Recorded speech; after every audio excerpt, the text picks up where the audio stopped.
Я приехал из Франции уже лет 15 назад. Это почти было самое важное решение от моей жизни.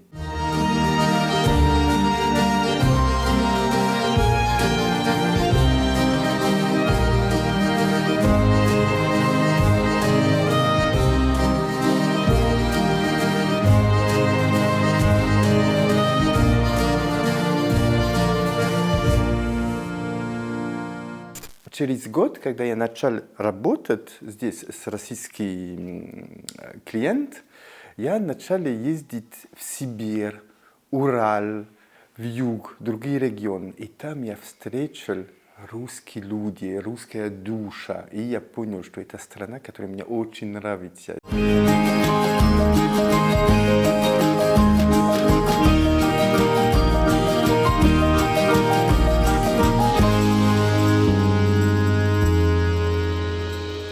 Я продаю ткани, декоративные ткани. Я строил этот рынок на фирме, где я работал, строил потихоньку. И я встретил мою жену, она была мой клиент. Арно, кто главный в семье, ты или я? Ты, конечно. Ты, конечно. Но если говоришь, что это я, да, это я. Я уже понял, что это женщина в моей жизни, поэтому не хотел жить далеко. И решили жить в Тула. Почему Тула? Потому что она из Тула, свой бизнес в Тула. А на это времени я почти не жил во Франции. Я 250 дней в год на круг планеты был.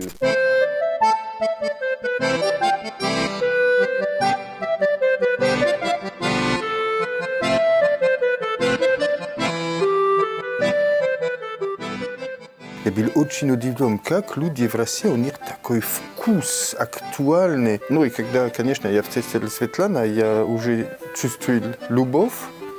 Я нашел женщину, которая вообще и красивая, и умнее, и с вкусом. И терпеливая. И которые даже меня дали деньги за мои товары. Вообще-то. До свадьбы я тоже думал, как люди здесь в России могут жениться, потому что какой выбор, все женщины красивые, сколько есть везде на улице. Может быть, люди пойдут в ЗАГС, а следующий день уже думали, может быть, не надо. А нет, так не работает, потому что русская женщина и потом жена вообще великолепная. А я нашел мой чемпион мира по женам. И все, я понял, что нет, одна хватит достаточно. В России я чувствую, что надо обязательно учить русский. Я хотел говорить с людьми. Дочка меня очень много помогает. Папа так не говорит русский. Так надо говорить. Я часто говорю, ой, как я довольна. Примерно, папа, ты же не женщина. Ты же мужчина. Я доволен. Упс, да, я доволен. Примерно. Или у нас проблема по-французски. Ходить, едить. У нас только один слов. Aller, to go по-английски. А сколько раз я говорю, ой, смотри, как эта собака ездит. Папа, он ходит, это собака. Он не имеет права ездить на машине. Моя дочка зовут Полина Арноевна. Конечно, это смешно, потому что в ЗАГС они не знали. Я сказал, Полина Арнольдовна? И не, меня не зовут Арнольд, меня зовут Арно. Она посмотрела в книге, так имя, закончить с О, надо добавить Евна. Арноевна. Все, Арноевна. Когда я приехал в Россию, я понял, что там очень много еда. Разные, чем у нас во Франции, конечно. Я люблю русская еда. Селедка под шубой, это как вкусно, это нежный, и соленый, и сладкий, в то же самое время очень-очень вкусно. Да, этот я очень люблю.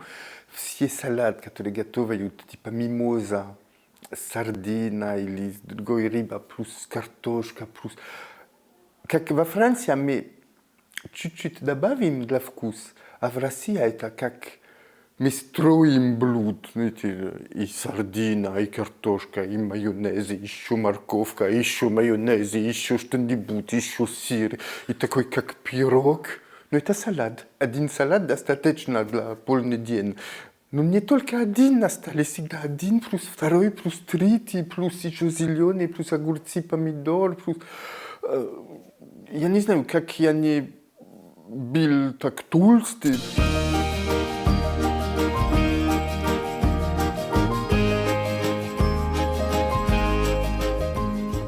Я люблю готовить вкусные, необычные блюда.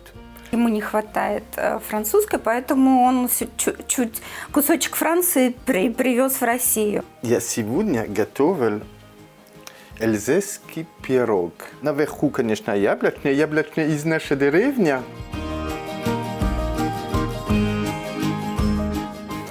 Плов.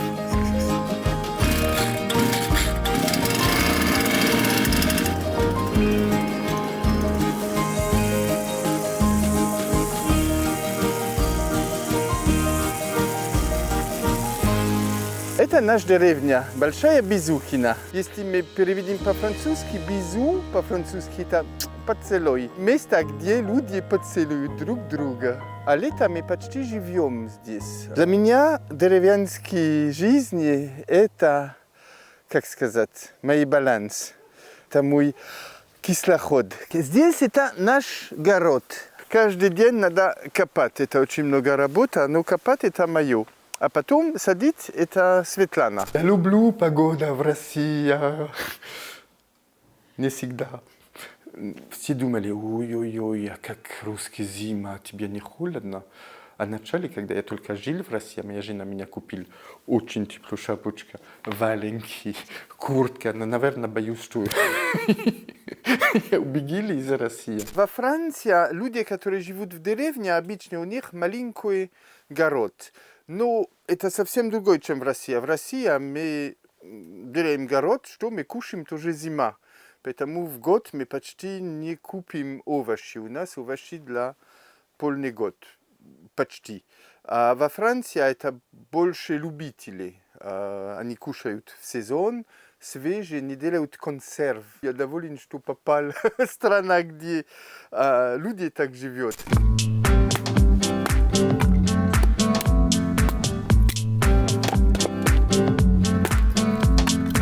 Мы тоже рубим дрова, но не очень. А здесь это почти национальный спорт. А сейчас я вам покажу наша баня. Это наша парелька. Раньше был как сауна. Я переделаю сейчас, что, возможно, здесь достаточно места для человека. 70 сантиметров, что комфортно парить. Примерно. Один день меня спросили: Арно, ты любишь баню? Не хочешь учить парить? Я сказал: да, конечно, с удовольствием, мне нравится. Я посмотрел несколько видео на YouTube и сказал: ну, так не работает, надо учить, надо обучить обязательно. Я понял, что в бане это не только париться. Баня это все, это душа, русская душа. Обычно мы парим с одной шапочкой, а часто нам нужна второй. Почему второй? Ну, вы знаете, что шапочка для пармастера, это, как сказать, помогает, что голова не очень жарко. Часто положить второй шапочка внутри холодной воды, на головой, и второй шапочка наверху, что голова холодно, и что можно положить пар на тело, ну, горячий пар.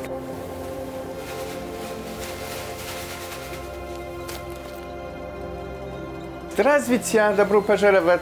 Как вас зовут? Ирина. Меня зовут Арно, я сегодня ваш пармастер.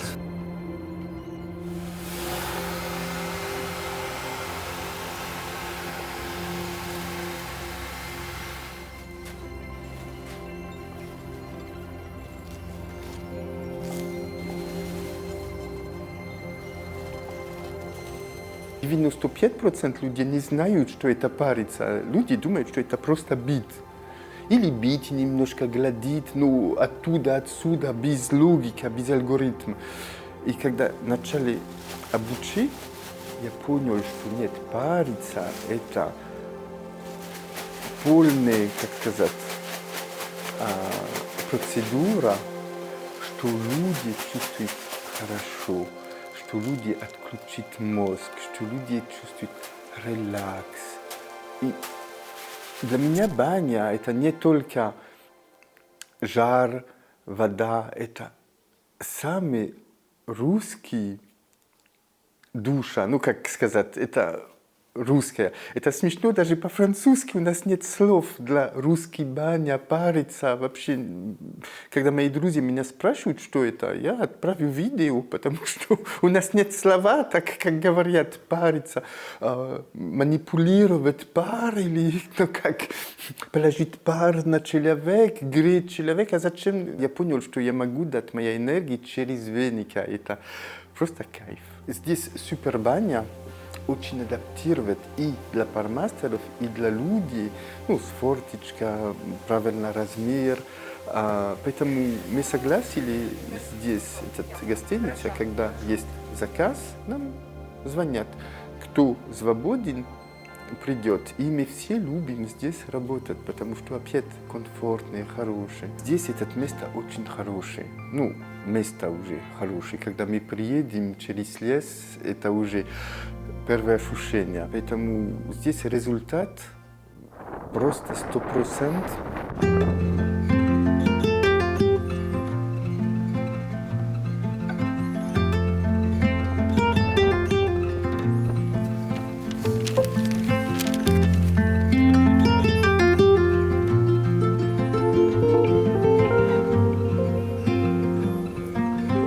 Как выглядит черемша? Да, зеленый, да? Зеленый. Смотрите, у нас тут много зелени. Вообще. У нас в России и во Франции, ну, тот же самые люди, конечно, два нога, два рука, голова иногда. И просто в России, что очень интересно, люди очень терпение. Русские люди, это для меня как конфет. Знаете, такой конфет? Наружу немножко сильный сахар, а внутри ярко, вкусно. И русские люди такой сахар наружу очень легко снимать. Только 2-3 слова по-русски, и все. Здравствуйте, меня зовут Арно. Как вас зовут? И сразу вы видите конфет. Да, можете скушать, попробовать, какая черемша на вкус, она очень полезная. И ее очень активно применяют в гастрономии. Это черемша. Да? А что вы готовите из черемша? Мы готовим из черемши целый сет. Посмотри, Альма. О, это серьезные уже горячие закуски, салат, суп горячий.